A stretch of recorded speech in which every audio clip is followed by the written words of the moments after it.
Matt, I've come to learn in the last couple of years that loads of video game developers, publishers, and video game industry people watch this show, but many won't know what the engine is, the tools are.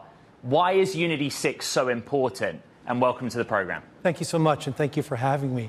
Yeah, Unity is really a global platform that enables and sort of powers very large chunks of the video game industry. For example, more than 70% of the mobile games in the world are built on top of our platform.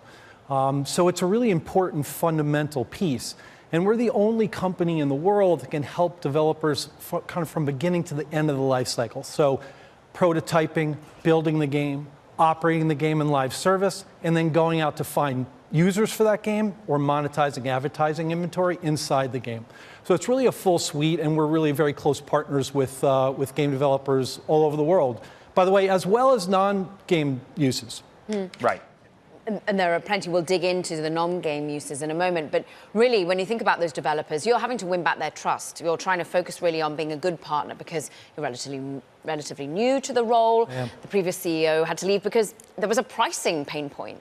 How are those relationships building? How are your discussions around Unity 6? Yeah, the first 5 months of my tenure have been really exciting because it's given me an opportunity to fly all over the world and spend time with as many of our customers as I possibly can.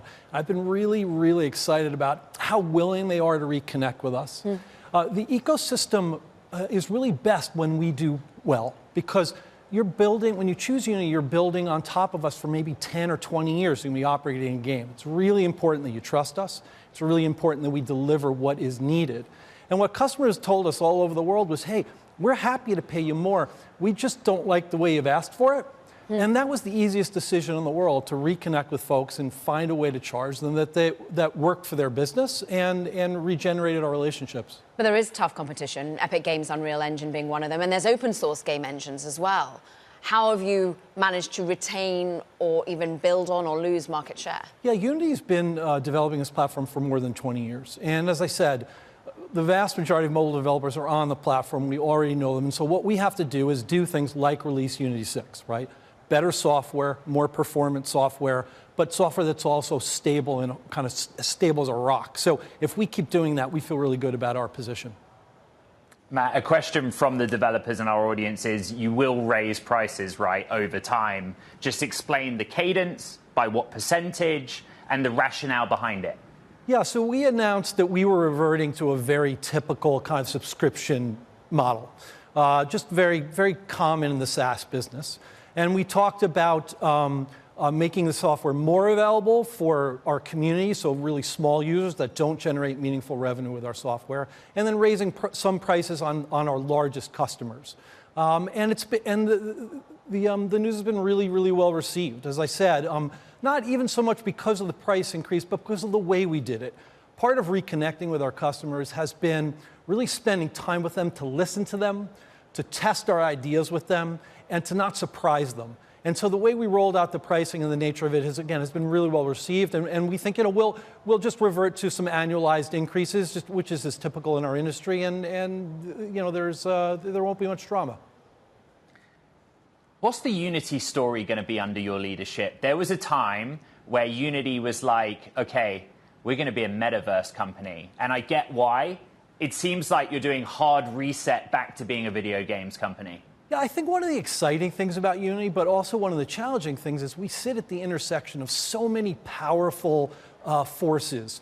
3D, digital advertising, interactive entertainment. It's just the metaverse, AI, right? So you can be forgiven for wanting to pursue lots of wonderful things.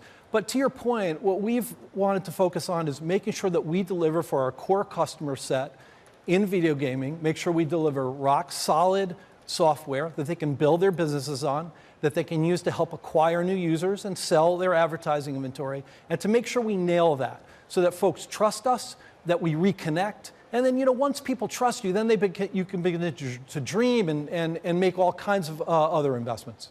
Oh, other investments. Would they be inorganic rather than organic? You looking at developing generative AI offerings by buying partners rather than building your own? Yeah, our focus right now is on building our own business in general, but I will say that AI is a really important piece for us. I think As a platform, we're really interested in being able to change the economics of the industry. So the best thing that could happen to a game developer is for us to create a tool that enables them to make games more quickly, more efficiently. That changes how many games they can make and changes the real calculus for them. So as a platform developer, we can use AI to obfuscate the complexity of our software and help them move more quickly. Then that's the best thing we could possibly deliver. We didn't hear that you're not going to buy anyone. You said you're going to focus on organic, but would you buy someone? We are really focused on what we're doing right now and being better. Matt, I want to just bring this all together. I think the question from this point is, how do video games change? Unity 6, great. AI, great. We just want better games. Can you promise that that's going to be the case? I can promise. I'm going to tell you why. I worked in the video game business making video games for more than 15 years before I got to Unity. And I know that there's a lot of talk about where we are as an industry and perhaps with growth is flattening. But I think it's really important to remember that the video game business is a very big, vibrant business. It's bigger than streaming video, streaming music, and global box office combined. And sometimes when you get late in the hardware cycle, you start to see some flattening as we are now. But one thing I can promise you is that the creative geniuses in our business are going to create amazing interactive entertainment. They're going to release that entertainment. There are going to be new platforms, and growth is going to return to our market.